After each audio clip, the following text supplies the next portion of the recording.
Salam Malaysia Madani dan tentunya kita bersama lagi dalam program Ruang Bicara yang kami bawakan kepada anda di Bernama TV, dan sudah pastilah hari ini kita memilih satu topik yang cukup menarik, cukup penting dan cukup relevan sebenarnya dengan perkembangan semasa, dan kita akan sama-sama berkaitan dengan topik ini bersama dengan dua tetamu yang berada bersama saya di studio, dan seorang tetamu lagi insya-Allah akan kita hubungi melalui kemudahan Zoom. Baiklah, topik yang menjadi pilihan kita, dan ini juga topik yang sebenarnya dibincangkan begitu meluas sekali di seluruh dunia, iaitu kerusi Presiden Amerika Syarikat milik siapa? Ini tentunya lah merupakan satu persoalan yang cukup penting dan menarik sebenarnya, dan sudah pastilah banyak pandangan dan juga pendapat yang dilontarkan siapa yang bakal menggantikan tempat Joe Biden. Apakah Kamala Harris yang mewakili Parti Demokrat, ataupun seorang lagi tokoh yang mungkin sudah tidak asing lagi, iaitu Donald Trump yang mewakili Republican. Jadi inilah persoalan yang ingin kita dapatkan bersama dengan kedua-dua tetamu yang berada di studio bersama dengan saya, dan juga seorang tetamu melalui kemudahan Zoom. Jadi kita perkenalkanlah tetamu-tetamu yang sudah pun berada, dua tetamu yang berada di studio bersama dengan saya. Jutaan terima kasih dan selamat datang semula kepada yang berbahagia Mr. Collins Chong Yew Kiat yang merupakan penganalisis keselamatan dan hubungan antarabangsa Universiti Malaya. Jadi Collins, apa khabar? Khabar baik. Sehat, Sehat. Okey, good. Dan seorang lagi tetamu yang sudah tidak asing lagi, iaitu yang berbahagia Encik Azmi Hassan, seorang geostrategis yang sebenarnya tidak perlu diperkenalkan lagi. Jadi Azmi, ini satu topik yang saya kira menjadi perhatian dunia ketika ini sebenarnya, ya. Tapi masalahnya ada rakyat Malaysia memikirkan Kamala ke Trump ke sama je tapi ada banyak bezanya. Itu yang akan kita bincangkan, dan kita juga ingin mengucapkan jutaan terima kasih kepada seorang lelaki tetamu yang akan kita hubungi melalui kemudahan Zoom, iaitu yang berbahagia Profesor Dr. Muhammad Azizuddin Muhammad Sani yang merupakan Profesor Politik dan Hubungan Antarabangsa Universiti Utara Malaysia ataupun UUM. Jadi Prof Azizuddin, apa khabar? Baik, alhamdulillah Syakawi. Sehat, ya? Alhamdulillah baik. Ini satu topik yang cukup penting dan menarik yang akan kita bincangkan, dan tentulah kita juga ingin mendengar pandangan dan juga pendapat yang menarik daripada anda yang berada di UM ketika ini. Okey, mungkin kita mulakan dululah bersama dengan Collins. Pandangan Collins sendiri hari ini ataupun sekarang inilah rakyat Amerika sudah pun turun membuang undi untuk memilih siapakah presiden baru mereka yang akan menggantikan Joe Biden.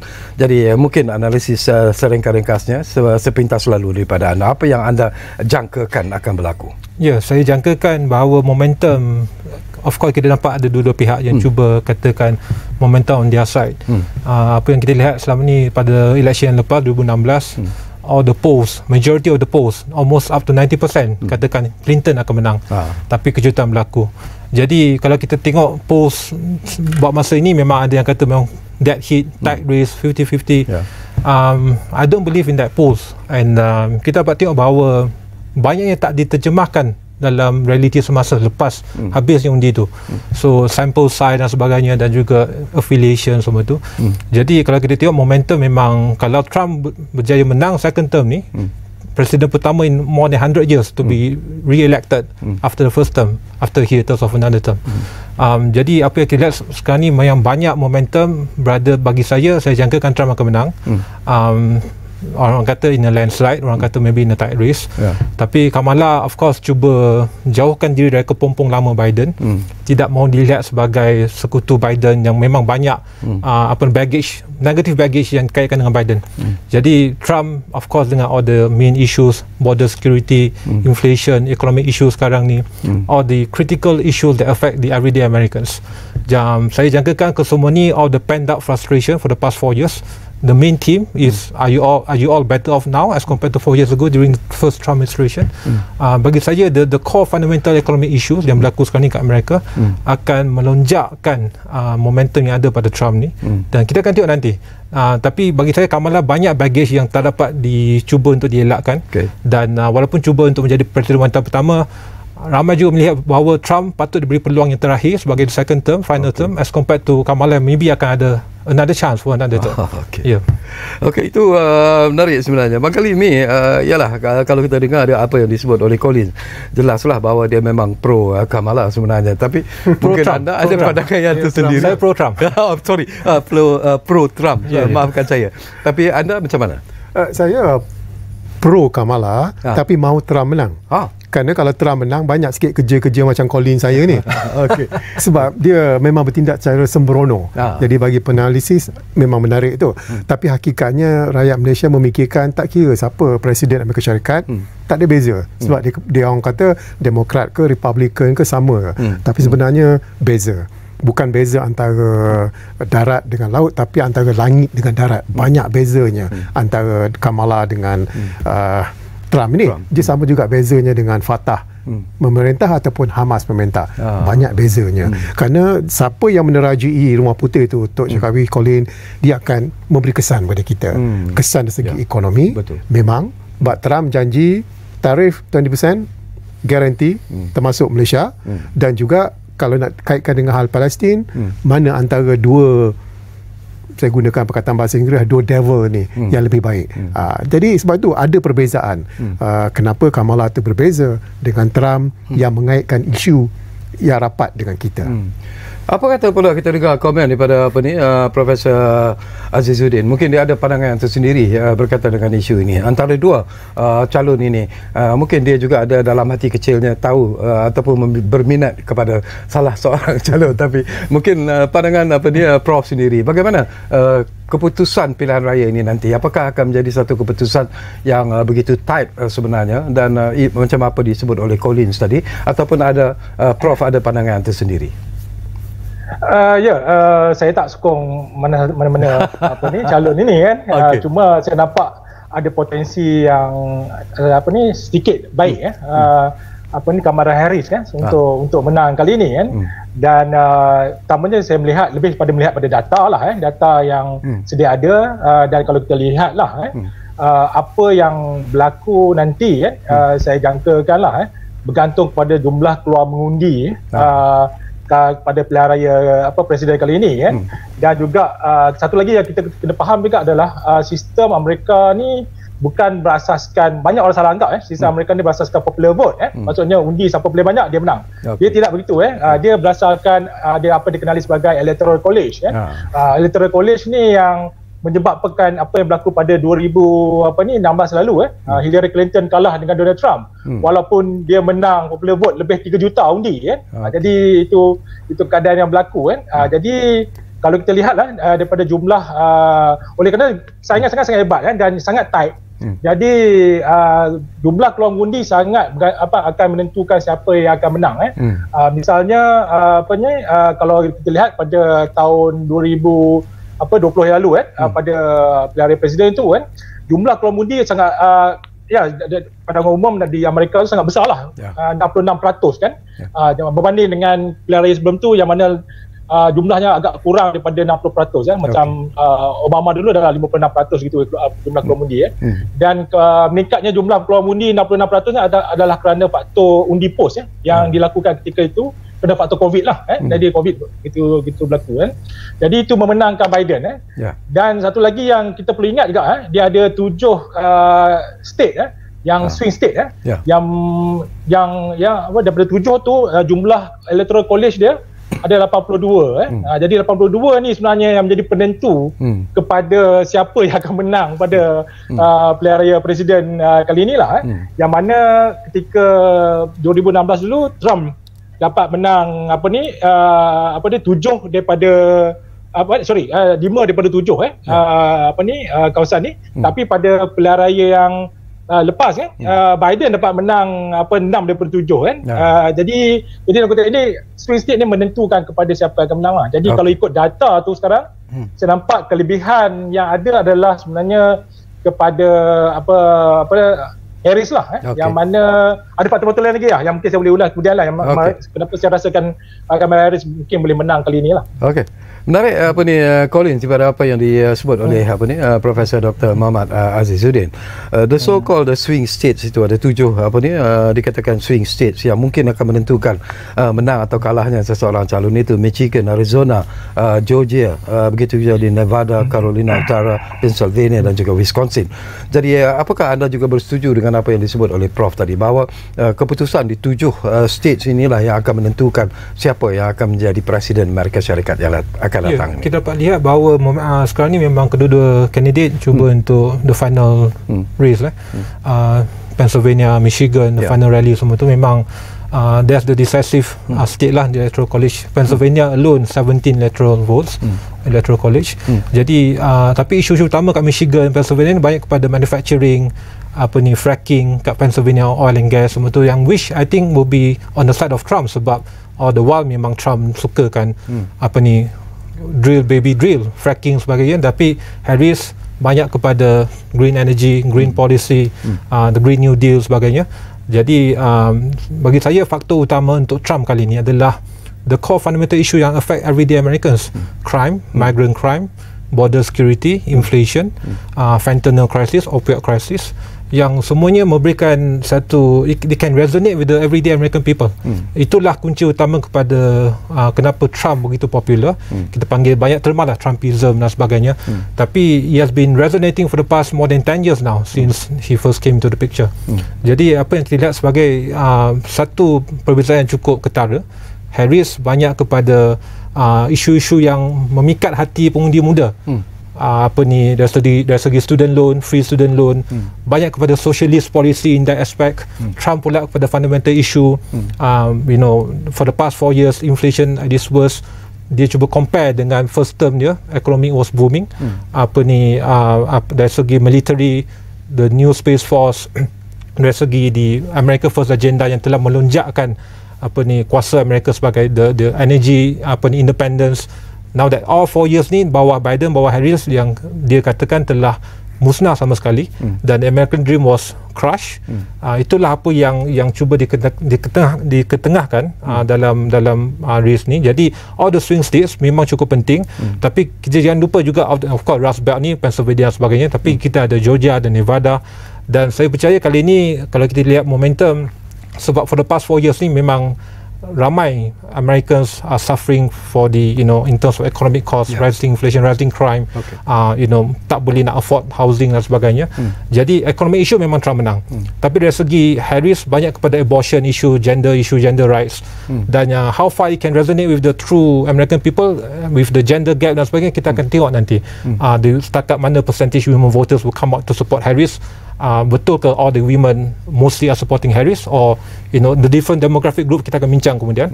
So kita lihat macam mana, tapi saya rasa Trump ada slight advantage in terms of all these demographic groups. Okey, ini satu pandangan yang juga menarik, Azmi ya. Memanglah rata-rata mengatakan bahawa Trump mungkin mempunyai kelebihan, tetapi harus diingat bahawa in terms of personality, in terms of latar belakang, Donald Trump menjadi bekas Presiden Amerika Syarikat pertama yang disabitkan dengan jenayah, sebagai contohlah, iaitu pertuduhan jenayah memalsukan rekod perniagaan dan sebagainya. Tapi dari segi aspek personality seperti ini, apakah bagaimana anda menilai Trump itu sendiri sebagai seorang yang bakal kalau dipilih sebagai Presiden US nanti? Tok Syakawi, ahli politik Malaysia pun ada macam Donald Trump, retorik. Bila Trump mengatakan Amerika Syarikat mempunyai banyak simpanan minyak di bawah, mengalahkan Iran, mengalahkan Arab Saudi, mengalahkan Rusia, penyokong dia suka. Maksudnya mereka akan menjadi kaya, dan mereka percaya cakap-cakap Trump tu. Dan bila Trump cakap Amerika sekarang sedang dijajah oleh pendatang-pendatang haram, orang suka benda tu. Tapi sebenarnya tidak. Tapi bagi penyokong Trump, dia memang dia ambil 100% perkara itu. Tapi jangan lupa, selain daripada penyokong Trump, ada lagi rakyat Amerika yang lebih dikatakan rasional. Jadi itu yang dikatakan perbezaan antara Trump dengan Kamala Harris ini. Jadi dalam hal ini Trump memang betul, dia banyak bercakap pasal retorik. Retorik yang kalau kita dengar, kita orang luar, Tok Syakawi, Colin, memang tak logik apa yang Trump cakap, tapi dia orang suka. Penyokong-penyokong dia suka. Jadi cubalah bandingkan kalau ada Trump 2.0 lagi kelang kabut, bukan kelang kabut Amerika saja, kelang kabut dunia, terutama sekali Kesatuan Eropah, NATO. Memang mereka agak risau kalau Trump menjadi presiden. Dan tadi disebut bahawa Trump berjanji kalau menjadi presiden 20% tarif dikenakan semua barangan import, termasuk kita, dan 60% kepada China. Jadi dalam hal ini dia katakan rakyat Amerika suka sebenarnya, tapi dia tak tahu barang akan menjadi lebih mahal di Amerika. Jadi ini yang dikatakan Trump tu dia bertindak secara sembrono. Bagi saya memang sembrono, walaupun saya mahu dia menang, kerana Trump sebenarnya boleh dimanipulate. Tapi dari segi personality juga Umi, kalau ramai juga yang mengatakan Trump ni seorang yang bersifat egois sebenarnya, egonya terlalu tinggi dan sebagainya, dan dia kalau berucap pun dia akan hentam sesuka hati mengikut rasa cita rasa dia lah. Dia tak ada protokol sebenarnya. Jadi mungkin bagi orang Amerika tu tak ada masalah. Seperti Barack Obama katalah, Trump ni macam budak kecil, menangis setiap hari kerana tak dapat apa yang dia hendak. Memang daripada dulu dia kalah 4 tahun lepas, tapi dia kata dia menang sehingga ke hari ini. Jadi ini yang dia katakan memang sukar untuk berhadapan dengan Trump kerana dia bertindak secara impulsif, secara sembrono. Memang payah kalau pemimpin sebuah negara kuasa besar seperti itu. Saya tahu Colin nak menjawab apa yang anda bangkitkan, tapi sabar dulu Colin. Kita dapatkan juga pandangan daripada Profesor Azizuddin juga dalam isu ini. Ini penting sebenarnya dari segi karakter, dari segi personality. Barangkali Prof, bagaimana anda menilai di antara Kamala Harris dengan Donald Trump ini sendiri? Mungkin ada jauh berbeza sebenarnya, dan apakah itu akan dapat menarik ataupun memberi kesan sebenarnya kepada pemilihan presiden kali ini di antara dua tokoh ini? Kedua-dua tokoh ni yang pertama sekali yang jelas adalah seorang lelaki, seorang perempuan. Jadi sebab tendensi untuk memilih presiden tu selalunya di Amerika Syarikat tu memilih lelaki untuk jadi presiden. Jadi kita tak pernah lihat lagi ada presiden wanita lah di Amerika tu kan. Cuma dari segi pendekatan Donald Trump memang pemimpin populis kan, dan dia menggunakan apa saja isu yang boleh menangkan diri dia. Dan kalau kita lihat pun dia memainkan isu pendekatan yang digunakan banyak dilihat sebagai fear factor lah, maksudnya menakut-nakutkan rakyat mereka tentang ancaman daripada pendatang asing dan sebagainya, menyebabkan rakyat mereka tu bimbang lah. Yang juga mengatakan Kamala Harris ni lembut dan sebagainya, tak mampu untuk memimpin Amerika. Jadi dalam konteks ini memilih dia lebih baik lah untuk jaminan masa hadapan Amerika yang lebih baik. Jadi ada elemen-elemen populis, elemen-elemen yang menggunakan fear factor dan juga appealing kepada masyarakat dominan lah, terutama white Christian evangelical di Amerika tu kan. Tapi Kamala Harris ni sebenarnya calon tak sengaja sebabkan sebenarnya patutnya Joe Biden berhadapan dengan Donald Trump, tapi Joe Biden ni ketika beliau mengundurkan diri tu, beliau dalam popularity rate dia sangat rendah oleh kerana perang di Gaza dan Ukraine kan.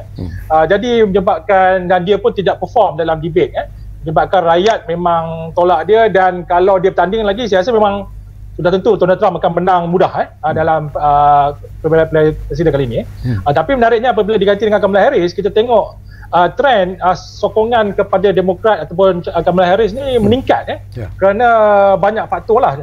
Banyak faktor kerana sebenarnya Amerika Syarikat walaupun ada masalah ekonomi tapi perform maksudnya bertambah baik ekonomi Amerika Syarikat ni berbanding sebelum ini kan. Dan itu yang rakyat mahukan kan. Dan juga Kamala Harris juga sebagai bukan orang kulit putih kan, tapi satu menarik kan, walaupun dia bukan kulit putih, dia appealing kepada wanita banyak menyokong dia. Tapi golongan muda pun banyak menyokong dia. Dan yang paling menarik adalah dalam survey yang saya lihat lah, ada beberapa survey yang dilakukan, golongan middle class white juga orang kulit putih mula menyokong dia. Dan kalau kita lihat kemenangan Joe Biden dan Donald dan juga Obama dulu dalam konteks jumlah kaum kulit putih lah yang mengundi hanya dalam sekitar 35% dan 36% saja. Tapi dalam survey yang dilakukan, Kamala Harris mungkin boleh dapat sampai 42% lebih daripada undi golongan kulit putih lah. Ini kerana faktor pendekatan politik beliau, dan orang sebenarnya dah ada yang golongan middle class kelas menengah ni yang kulit putih yang orang kata kecewa lah dengan Donald Trump atas dasar yang lalu dia yang dilihat tak ada dasar baru yang mungkin dia cuba bawa dalam agenda untuk pelarian kali ini. Jadi orang menjangkakan dasar yang lebih kurang sama dengan dulu menyebabkan mereka tidak tertarik dengan itu. So atas faktor ini saya rasa itulah nampak ada bibit-bibit lah kalau turnout rate-nya keluar agak tinggi kalau contohnya sampai 66%, 65% dengan jumlah pengundi dalam 162 juta tu kan. Jadi chances Kamala Harris untuk menang tu lebih tinggi kalau jumlah keluar mengundi itu tinggi. Itu yang akan berlaku di pelarian kali inilah. Okey, kita akan Prof Haziz Sudin kejap. Ya. Dia dengar tak saya cakap? Prof Haziz dengar tak?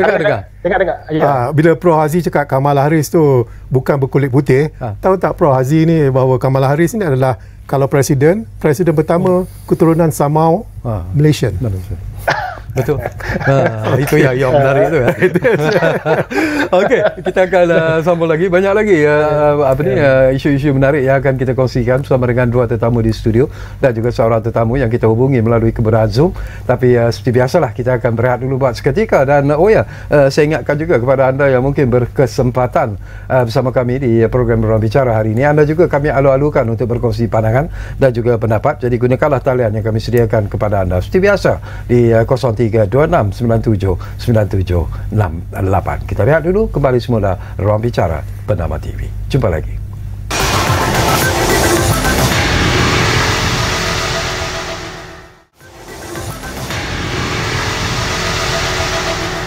Okey, kita kembali semula ke Ruang Bicara ini. Masih lagi bercakap tentang isu yang menjadi perbincangan seluruh dunia sebenarnya, iaitu kursi Presiden DS milik siapa. Kita pun tak tahulah, kita kena tunggu keputusannya. Mungkin besok pagi kita akan dapat mengetahui keputusan yang muktamad. Tetapi ialah kita boleh main teka-teki lah di sini siapa yang akan jadi Presiden DS. Apakah Kamala ataupun Trump. Ini sesuatu yang cukup menarik.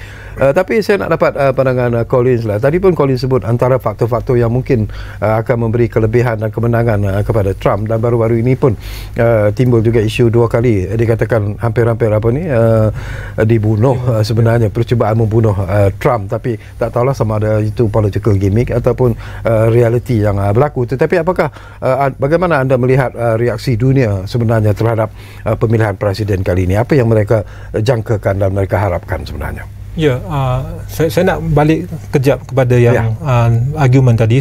Saya rasa faktor yang paling penting sekarang ni bagi penentuan antara Trump dengan Harris adalah, bagi saya juga sama dengan the average Americans, adalah faktor their daily life, the economic factor. So kalau nak bandingkan dengan faktor ekonomi, Harris sangat lemah sebab the first 4 years dia terikat dengan Biden.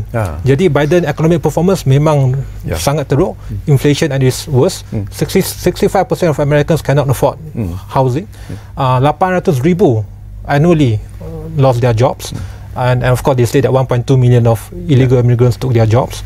Tapi kalau nak banding dengan rekod ekonomi Trump, of course median income at its highest, employment rate at its highest, 160 juta Americans unemployed during the first term, unemployment rate among African Americans, Hispanic Americans at its lowest in 50 years. Dan juga stock market at its highest, 401k dan sebagainya. Jadi dari segi rekod ekonomi yang telah terbukti selama 4 tahun, kalau nak banding dengan rekod ekonomi Harris, memang tak boleh banding lah. Jadi itu sajalah, itu je pun dah jadi faktor yang cukup kita ada. Tapi kalau nak tambah dengan faktor keselamatan, border security, bahawa Trump memang at his best in decades, tapi bahawa Harris dikata memang very weak on border security.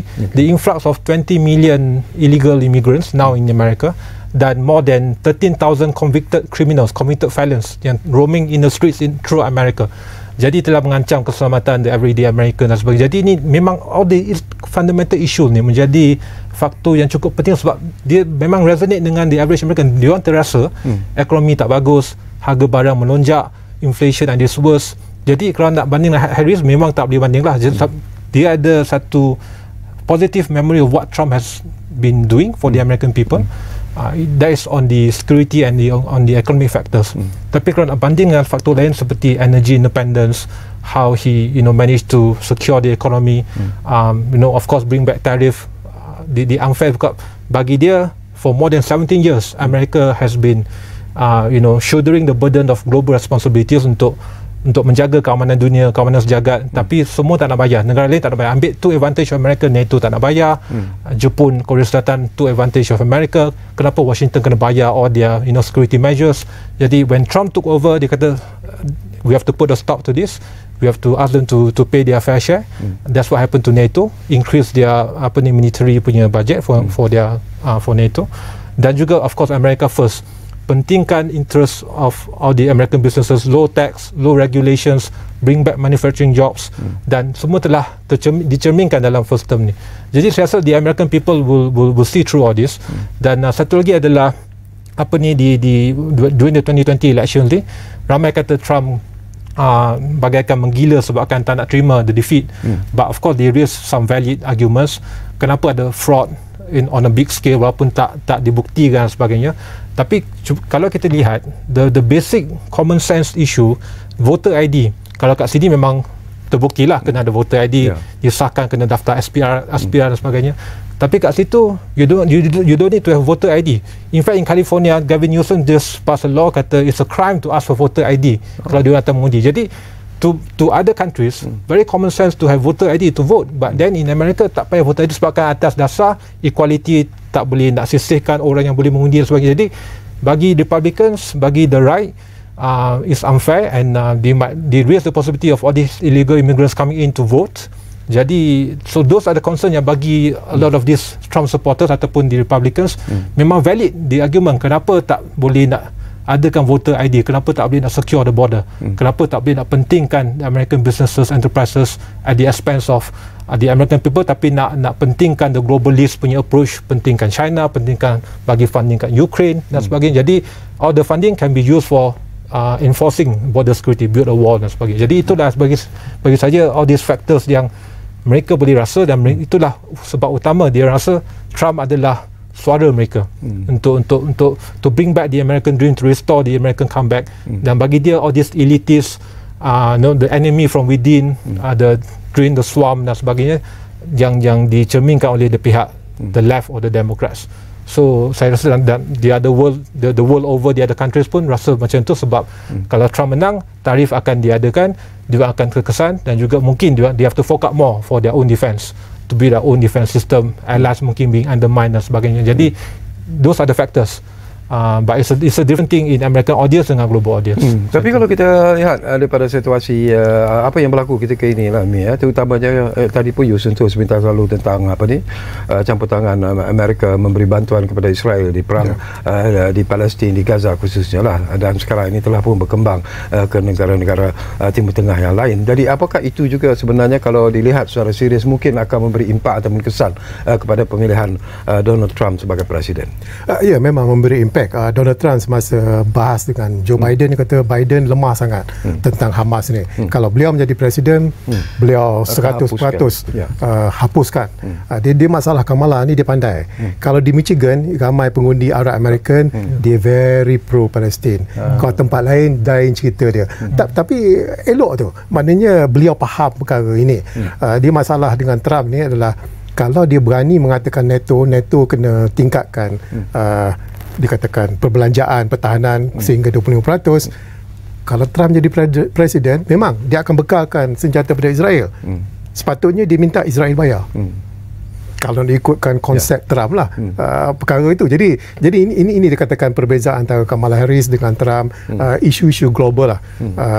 Sebab masalah di Amerika Syarikat Amerika tu, kebanyakan rakyat, bukan semua, kebanyakan rakyat Amerika ni diingat dunia tu berputar, Amerika tu di tengah-tengah. Jadi ini dia katakan kenapa nak bantu Ukraine, kenapa nak bantu Palestin. Kat sini pun banyak, sehingga Trump mengatakan bila hurricane melanda, duit hurricane tu dibelanjakan untuk imigran. Sebenarnya tidak. Jadi ini yang dia katakan memang betul, dia memang rapat dengan hati rakyat Amerika Syarikat. Kerana Trump pandai, dia nampak sembrono, tapi dia pandai untuk memikat menggunakan isu-isu yang sensitif seperti ini. Dan kalau kita lihat daripada luar, memang tak logik, tapi bagi rakyat Amerika, itulah presiden yang mereka mahukan. Mungkin menarik juga Prof kalau kita dapatkan pandangan daripada anda lah bila kita bercakap tentang apa yang berlaku ketika ini, terutamanya sekiranya tak tahulah sama ada Harris ataupun Trump yang akan memenangi kerusi presiden, apakah ianya akan memberikan impak ataupun kesan kepada hubungan luar Amerika dengan negara-negara lain, terutamanya bila kita bercakap tentang negara kita ataupun gabungan ASEAN sebagai satu contoh. Kita akan menjadi pengerusi ASEAN tahun hadapan, dan ini juga mungkin memerlukan sokongan yang kuat daripada negara-negara besar, terutamanya daripada Amerika sendiri, untuk terus memberikan sokongan seperti apa yang kita perlukan untuk mengukuhkan kedudukan ASEAN itu. Apakah ini akan berlaku perubahan sekiranya di antara mereka ni yang mungkin akan jadi presiden nanti? Apakah ianya akan memberi impak juga kepada hubungan luar Amerika dengan negara-negara lain? Yang saya nampak ya, memang akan berlaku perubahan yang kalau Trump yang akan menang nanti, dia akan ada perubahan yang agak drastik juga lah dari konteks geopolitik berpihak global, dan juga dalam konteks geopolitik di Asia Tenggara lah tapi Kamala Harris mungkin dia akan meneruskan agenda Biden tapi ada pendekatan yang mungkin juga berbeza lah kerana latar belakang beliau itu sendiri tapi saya boleh gambarkan kan, kalau Donald Trump menang sudah tentu hubungan antara, kalau dasar yang diambil sekarang ni akan datang ni sama dengan ketika beliau menjadi Presiden Amerika yang lalu, sudah tentu hubungan antara Amerika Syarikat dan Eropah akan jadi tegang lah sebab kita tahu bahawa Donald Trump memang tidak punya hubungan yang baik dengan kesatuan Eropah dan negara-negara Eropah dululah tapi hubungan dengan Rusia akan tambah baik dan hubungan dengan negara-negara Arab akan tambah baik, dan Israel juga akan dapat protection lah atau perlindungan daripada Donald Trump lah cuma dalam hubungan dia dengan Asia Tenggara tu akan ada sedikit kerisauan kerisauan masuk di sini adalah kerana dari segi faktor ekonomi sebab kita tahu bahawa ketika Trump sudah tentu akan melaksanakan dasar trade war lah dengan China sebelum ini yang mana kita dulu terjerat di tengah-tengah tu antara, sebab kita tak ada yang belahi mana-mana pihak tapi kita terjerat dari segi hubungan itu. Dan seperti dia sebut tadi, tarif akan ditingkatkan kan. Bila ditingkatkan akan juga menjejaskan, sebab kita banyak ekspor produk kita, semiconductor, elektronik sebagainya ke Amerika Syarikat, dan ini akan menyebabkan dia akan jadi lebih mahal kan. Dan yang paling kita bimbang sekali adalah ketika Trump dulu menjadi presiden, dia melaksanakan dasar equal balance of trade equal trade, maksudnya keseimbangan dari segi perdagangan itu yang mana kita tahu perdagangan kita dengan Amerika Syarikat itu kita surplus kita lebih tinggi daripada Amerika Syarikat dan Trump minta supaya kita balancekan seimbangkan itu. Ini yang saya rasa agak sukar menyebabkan kita pernah satu ketika dulu zaman Datuk Seri Najib Tun Razak jadi Perdana Menteri, kita diminta untuk melabur ke Amerika Syarikat jadi satu yang agak pelik lah, kita diminta melabur itu sebab nak balancekan dari segi perdagangan tu Jadi ini saya rasa menjadi perhatian yang agak serius lah di peringkat ASEAN nanti, dan kita sebagai pengurusi ASEAN kena memikirkan apa kaedah terbaik lah kalau Trump merintah dan bagaimana nak deal dengan bentuk hubungan yang sebegini cuma kalau Kamala Harris nanti saya rasa tarif akan meningkat juga tapi tak setinggi Donald Trump tapi hubungan apa yang berlaku sekarang ni akan berterusan. Cuma Kamala Harris ini mungkin hubungan dia dengan Israel tu agak sedikit longgar Kenapa saya kata begitu sebab kalau kita lihat ketika Benjamin Netanyahu datang beri ucapan di Kongres Kamala Harris sepatutnya berada di situ, mengambil keputusan itu tidak ada. Jadi oleh kerana faktor itu menyebabkan sebahagian besar golongan Arab, Amerika dan sebagainya sekarang beri sokongan kepada beliau lah. Jadi maksudnya saya setuju dengan pandangan Dr. Azmi tadi mengatakan bahawa Kamala Harris ni mungkin ada sedikit berbeza pendekatan dia dan dia akan cari jalan penyelesaian di Palestin ini itu sendiri, tapi itulah kita masih meragui lah kemampuan beliau untuk menjadi presiden yang strong lah yang boleh berhadapan dengan kepimpinan macam Benjamin Netanyahu di Israel supaya mereka lebih patuh kepada khususnya undang-undang antarabangsa, di mana kita tahu pendekatan Kamala Harris sama juga Biden untuk kalau boleh untuk melaksanakan urusan berdasarkan undang-undang antarabangsa, walaupun tak semua diikuti lah tapi desakan itu ada. Dan satu lagi poin terakhir adalah berkenaan dengan dari segi environmental lah, isu alam sekitar ni mungkin akan lebih diperjuangkan. Yang kita tahu Trump tak suka isu ni, tapi Biden dan Kamala Harris suka isu ni, dan ini akan bawa agenda yang lebih kukuh lah pada masa akan datang dalam usaha kita untuk menghadapi pemanasan global dan sebagainya lah. Jadi itu mungkin pendekatan yang diambil lah. Okey.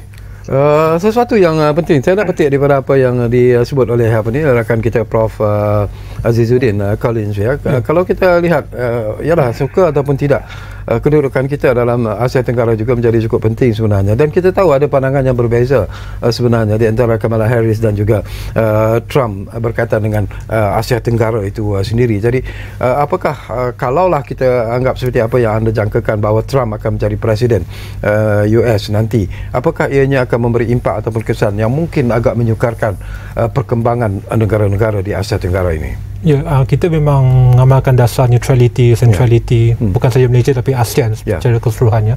Dan of course ramai yang katakan started since Obama time, pivot to Asia. Tapi bahawa Trump cuba mengabaikan rantau ni, America first. Bila Biden took over, kembalikan dasar dulu, alliance building, multilateral approach, pentingkan ASEAN dan sebagainya. Tapi kita tengok kemungkinan second Trump administration ni dia tak terikat dengan the first term baggage. So ramai yang katakan memang mungkin dia might be harsher on China ataupun Russia, tapi dia juga mungkin ada flexibility yang lain. So kalau kita tengok, kalau kita nak bandingkan the first term Trump ni, tak ada konflik, major konflik, tak ada major konflik yang berlaku di seluruh dunia. There was relative peace. So tapi kalau nak bandingkan the first term Biden ni, the Afghanistan withdrawal, 13 American soldiers were killed. So itulah apa yang Trump katakan, it signal a sign of weakness on America. So sebab itulah Putin masuk ke Ukraine, sebab itulah konflik berlaku sekarang ni di Ukraine, di Timur Tengah, di Asia Barat. Jadi it shows walaupun Biden cuba nak kembalikan dominasi Amerika melalui konsep multilateral, pentingkan sekutu yang diorang kata Trump cuba abaikan, tapi kalau nak bandingkan rekod, of course ramai yang kata Trump ni tak pandai dari segi diplomasi, dari segi percaturan geopolitik dunia, tapi the first term of course dia cuba nak selesaikan isu kat Timur Tengah, Abraham Accord, walaupun tak banyak yang berjaya. Dia tamatkan Nord Stream 2 pipeline Rusia dengan Europe. Ramai yang kata dia ally of Putin, cuba nak dekat dengan Putin, tapi he was one of the harshest on Russia, a lot of sanctions on Russia. Tamatkan the pipeline which was the main source of income for Russia. Of course cuba berunding terus dengan Kim Jong Un 2 kali walaupun tak berjaya, tapi approach dia memang bukan konvensional, unlike the other politicians dengan Democrats. So he tried to give a new perspective. Saya rasa untuk terma kedua ni banyak yang kita akan dapat, walaupun of course ada negative and positive implications dari segi tarif, dari segi trade, tapi it remains to be seen sebab of course Trump cuba untuk kembalikan all the American manufacturing jobs back to America. Zaman Biden ada CHIPS Act, ada Inflation Reduction Act dan sebagainya. Of course kita juga ada jaminan pertahanan yang cukup rapi dengan US, so saya jangkakan itu masih akan dikekalkan. Tapi kalau kita nak bandingkan America first dengan konsep Trump ni, peace through strength, maksudnya cegah rintang deterrence melalui dominasi kuasa hard power deterrence yang Trump cuba ketengahkan. Maksudnya dia ada kuasa untuk negotiation, dia ada kuasa untuk unpredictability factor tu. Bila berunding dengan kuasa pemimpin dunia lain, dengan Putin, dengan Jong Un, dengan Xi Jinping, people kind of fear him in a way, sebab mungkin in the unpredictability factor tu, tapi juga untuk takut dengan kuasa konvensional Amerika yang mungkin dia akan gunakan, the nuclear card dan sebagainya. Jadi dia telah kata bahawa kalau dia menang during president elect pun sekarang ni sampai January 20th tu, dia akan hentikan konflik di Ukraine. Dan kita harap, dan saya harap, of course semua harap, dia akan gunakan kuasa pengaruh dia, bukan saja tamatkan konflik di Ukraine, tapi juga tamatkan konflik di Gaza, di Lebanon, di Timur Tengah, di Asia Barat. So saya rasa dengan apa yang dia dah berjaya buat masa first term tu, dia boleh gunakan tu sebagai satu faktor pelonjak untuk dia try to do the same in Ukraine. Dan sebab bagi dia, it shouldn't have happened in the first place. Kalau dia menang 2020 election tu, Putin takkan berani untuk masuk ke Ukraine, dan all this conflict will never happen. Tapi it happen under Biden. So kalau dia menang, kita harap, dan saya harap, dia boleh tamatkan Ukraine, dia boleh tamatkan isu walaupun it's a bit complicated, tapi kita dapat tahu bahawa zaman Biden, Harris masih tak berjaya diselesaikan, masih ada a lot of connotations, walaupun she tried to pander masuk kat Michigan to the Arab communities dan sebagainya, tapi dengan the wow factor, dengan the unpredictability factor, the special factor Trump tu, saya rasa harap dia akan berjaya untuk bring back the peace. Okey, kita akan berehat buat kali terakhir, tapi sebelum kita berehat, saya difahamkan ada pemanggil di talian sekarang ini, Datuk Gulam dari Sabah. Apakah masih ada di talian kita? Assalamualaikum, Datuk. Waalaikumsalam warahmatullahi. Ya. Kepada panel yang budiman, yang dihargai, dihormati, ya Datuk. Ya. So ingat, I think ini Trump dia mau prove dia punya kekalahan dulu, kena supposed to be pemimpin macam dia ini, dia boleh jadi pemimpin. Okay. Dia ini ada kelebihan, kekayaan. Cuma dia ini terlampau kasar sangat. Okay. Itu juga cannot be a pemimpin. Okay. Tidak boleh as a leader. Tapi dia ada kelebihan, dia ada kekayaan. That's why dia try, dia nak buang dia punya duit kebanyakan dia lah. Okay. Sebab dia ini ego, dia macam seolah-olah dialah segala-gala. Okay. Tidak adalah orang lain melainkan dia. I think as a pemimpin must be seperti Kamala Harris ni. Okay. Seperti Demokrat ini, Republican too much.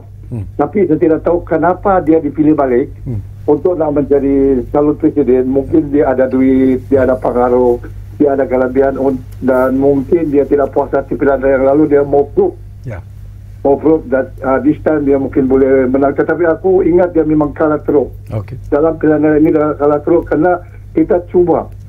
Waktu dia menjadi perdana, waktu dia menjadi presiden Amerika, sangat teruk dibuatnya di Israel tu. Okay. Sehingga kepentingan segala-gala pun dia yang segala-gala. Okay. Israel itu pun tidak buat apa-apa, tapi dia yang memberi keputusan. Okay. He too much. That's why kalaulah kita orang-orang yang sederhana ni, kita memang tidak memilih dia. Okay. Kita tidak memilih dia kerana dia terlalu kasar sangat. Okay.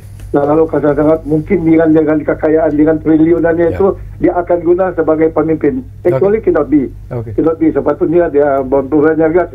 Banyak gas, jangan masuk ke bidang ini politik. Kerana dia paling kaya. Okay. One of the richest in the world lah. Yeah. So I think dia nak cuba, dia menunjukkan bahawa sana dia mau defend yang kekalahan dia yang lalu tu.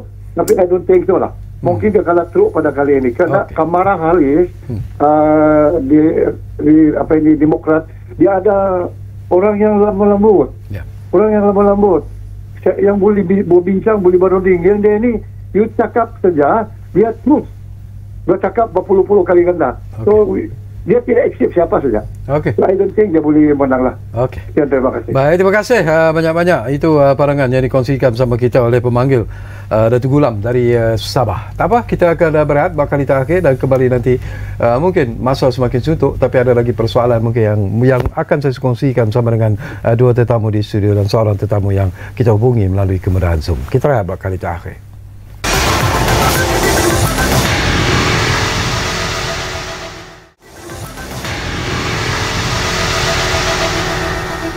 Terima kasih. Kalau anda masih lagi menumpukan perhatian sama kami di ruang bicara ini, kembali semula bercakap tentang kerusi Presiden AS milik siapa. Barangkali Mi dengar daripada apa yang disebut oleh Collins tadi, kita juga nak dapat pandangan anda secara terbuka lah. Ialah kita ingin melihat tentang dasar luar Amerika itu sendiri, dan selalunya inilah yang sentiasa mendapat perhatian apabila pelantikan Presiden itu dilaksanakan di Amerika Syarikat. Apakah anda merasakan bahawa seperti apa yang disebut oleh Collins tadi lah, kalau Trump memenangi pilihan raya presiden kali ini, mungkin dasar luar Amerika itu akan berubah ataupun akan kekal lebih berlaku seperti apa yang berlaku sebelum ini, ataupun kalau Kamala Harris juga menang menjadi presiden, apakah anda melihat akan berlaku satu perubahan daripada dasar luar US secara keseluruhan? Ya, mula-mula bila Datuk Gulam mengatakan bahawa orang sederhana tidak akan pilih Trump, saya faham apa yang maksudkan ungkapan sederhana tu. Tapi isunya adalah tahun depan Malaysia menjadi pengerusi ASEAN. Saya garanti Trump tak akan datangnya sidang kemuncak.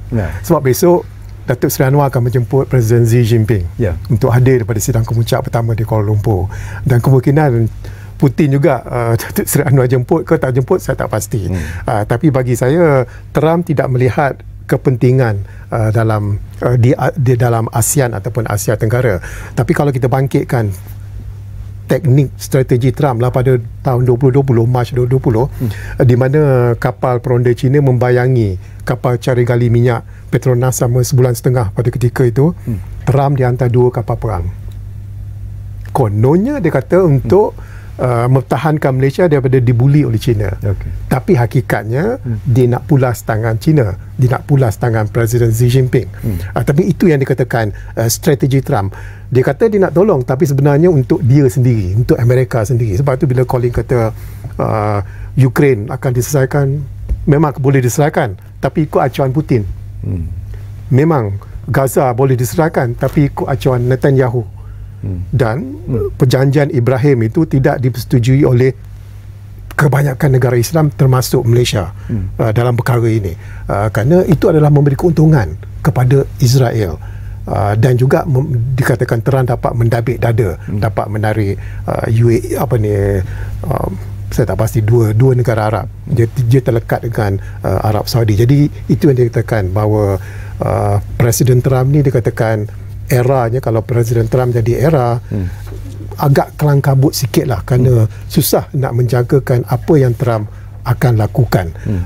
Dan kalau Kamala Harris sebaliknya, saya melihat biasa-biasa lah, tak ada sangat perbezaannya. Tapi yang lebih menariknya adalah, bagi saya adalah era Trump itu sendiri, kerana banyak yang boleh kita membuat analisis tentang era itu.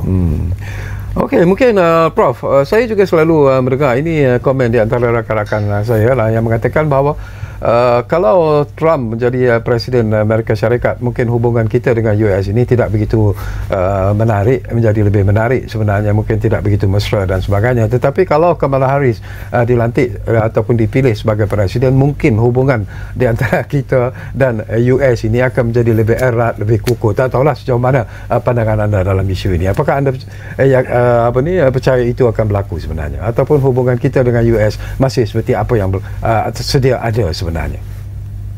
Saya rasa kita memang ambil pendekatan yang bersahabat dengan semua kan, dan hubungan kita dengan US pun saya rasa tak kira apa presiden sekalipun, kita akan mempunyai hubungan yang baik kan, sebab kita tahu Amerika Syarikat adalah rakan dagangan keempat terbesar. Yang pertama tu China, yang dengan US ni adalah yang keempat. Jadi dalam konteks ini saya rasa kita nak kekalkan keadaan sebegitu kan. Dan satu yang kita jangkakan kalau Kamala Harris menjadi presiden, sebab apa yang kita nak sekarang ni ada investment kan, atau FDI, foreign direct investment tu, pelaburan masuk ke dalam Malaysia tu, dan Kamala Harris mampu untuk menggerakkan ke arah itu kan, dalam konteks sebab dia walaupun kedua-dua presiden ni akan melancarkan satu pendekatan dasar protectionist maksudnya melindungi kekuatan ekonomi Amerika itu sendiri tapi Kamala Harris ni dia lebih pro laissez-faire ataupun perdagangan bebas maksudnya ada pelaburan dibawa keluar tapi Trump ni protectionist yang bawa syarikat-syarikat luar, syarikat-syarikat Amerika Syarikat di luar tu balik untuk melabur kepada kepada rakyat Amerika itu sendirilah. Jadi ada dua pendekatan yang berbeza tu yang menyebabkan mungkin dia akan beri kesan juga kepada ekonomi dunia dan juga ekonomi Malaysia khususnya dalam konteks mata wang contohnya sudah tentu mata wang kalau sekarang ni mata wang Amerika Syarikat kukuh tapi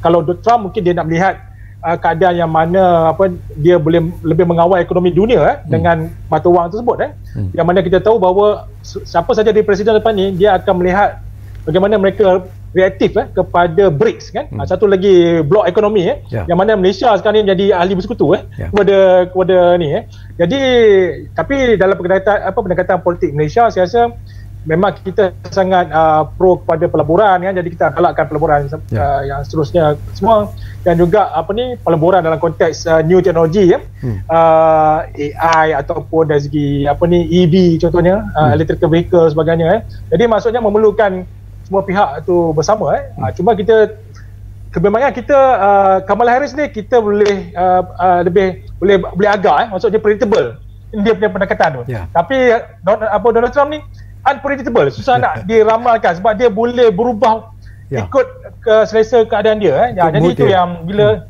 ikut mood dia jadi ketidaktentuan tu yang menyukarkan kita yang pelabur pun sebenarnya tak suka keadaan itu berlaku. Jadi menyebabkan ada kebimbangan lah, kalau Donald Trump naik, dia akan bawa pendekatan yang sama dan mungkin juga akan mewujudkan banyak saya tak cakap konflik lah, krisis diplomatik antara negara Amerika dengan negara lain lah. Jadi itu yang menyebabkan ada sikit kebimbangan kita tentang kalau Donald Trump naik berbanding Kamala Harris. Tapi di Eropah memang kesatuan Eropah sangat bimbang kalau Donald Trump naik sebab pendekatan politik dia agak agak hostile sikit lah dengan kesatuan Eropah sebelum ini lah. Okey, sebelum kita berpisah, siapa anda pilih sebenarnya dalam hati kecil anda? Siapa saya? Saya melihat sebenarnya kalau Kamala Harris jadi presiden tu lebih baik untuk kita lah, lebih pada Malaysia lah. Okey, terima kasih Prof. Okey, tinggal kita di penghujung sebenarnya Collins ya. Ada 2-3 minit saja lagi. Apa yang ingin anda sampaikan? Saya nak sikit apa ni, bila ramai yang katakan okey kalau Trump menang banyak uncertainty dan sebagainya, tapi kalau kita bandingkan when Trump took over dari Obama first term tu, masa tu memang konflik yang cukup berisiko masa dengan Korea Utara, the risk of World War III masih cukup ketara masa tu, tapi Trump gunakan pendekatan non-conventional, berunding jumpa terus, high and low, direct threats dan sebagainya, cegah rintang, so terkawal masa tu. Dan sekarang ni dia dah kata bahawa kalau dia menang, he can prevent World War III from happening. Risiko bukan saja di Ukraine, bukan saja di Timur Tengah, kalau China Selatan, Taiwan Strait. Jadi kalau kita kekalkan pendekatan Harris ni, conventional way of doing diplomatic approach ataupun secara multilateral yang telah memang terjamin selama ni, memang tak nampak begitu ketara result dia, dan masih berlaku konflik besar-besaran during the first 4 years ni. So dan juga kalau dia menang, dia kata dia akan cut the energy price in half for the first year. Dan of course tarif, tapi kita kena tahu bahawa mungkin dia akan lower the interest rate, lower di kadar mata wang US, dan juga akan memberikan impak kepada kita. Not really in a negative way, tapi ada juga impak positif. So it has to be balanced, dan juga dari segi kebergantungan, dari segi pertahanan kapasiti ketenteraan, US dah berikan almost 1 billion ringgit in terms of security grant dan sebagainya for the past 4 or 5 years. Saya lihat dari segi sektor pertahanan masih akan kekal terjamin dengan konteks China containment bawah Trump 2.0. Tapi yang penting adalah the bigger picture, holistic approach of maintaining global peace dan keamanan sejagat. Dan saya lihat ni lebih terjamin di bawah pentadbiran Trump kedua daripada cara approach conventional yang dibawa di Harris. And people have questioned why Harris has not been doing all this for the past 4 years. Kenapa nak cuba bezakan diri dari Biden, kata dia akan buat for the next term bila jadi presiden. Why not now? Yang telah berlaku ada konflik kemeluk ekonomi, kemeluk perang, konflik di dunia, di Ukraine, di Timur Tengah. So they should have done it now. Tapi Trump penggal terakhir, walaupun ramai katakan dia akan sama saja dengan penggal pertama, tapi saya lihat dia masih ada a lot of flexibility sebab dia tak ada baggage of first term, dia last term, he can do a lot of different things, not necessarily the same thing.